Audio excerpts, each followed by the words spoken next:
Hello, everybody. Welcome to A Bit of Brad. So, I started doing comedy when I was 42 years old. I sincerely believe, starting that late has worked in my favor. Certainly, my acting training has served me well. My only regret is that I am not more intellectually well-rounded. I mean, if I was on Jeopardy, the only way that I could win the category in Final Jeopardy would have to be the Zimmermans. But I now make a nice little living doing comedy. For me to make a big living, I'd have to be a name. I'm a relative unknown, which means I pretty much have to take everything. Now, I am at my best when I know that an audience is going to get me. As such, a New York Jew performing at an Indian casino in Minnesota during ice fishing season does not conform to that ideal. Perhaps I should have told them I have some Indian blood and that my mother's name is Little Overbearing Running Mouth.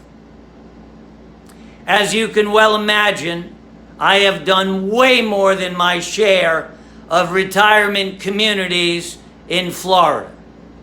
Not really my audience. I mean, generally speaking, I like an audience that's just a little bit more present. But I always have to remind myself that just because some of them are sleeping doesn't mean they're not enjoying themselves.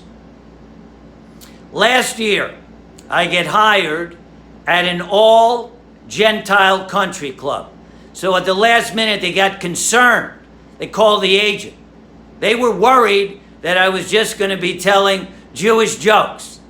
So when I arrived at this all-Gentile country club, I dealt with it immediately.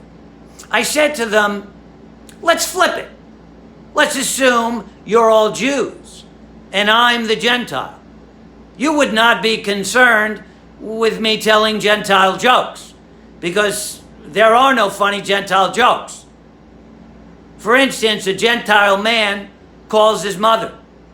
He says, Mom, I know we're supposed to have dinner tonight. Something came up, I can't make it.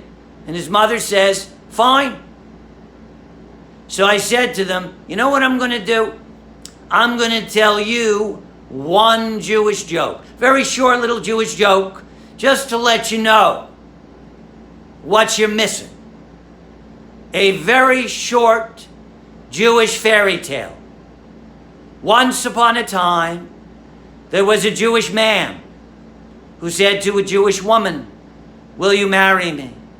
She said no, and he lived happily ever after. I love you. Stay well.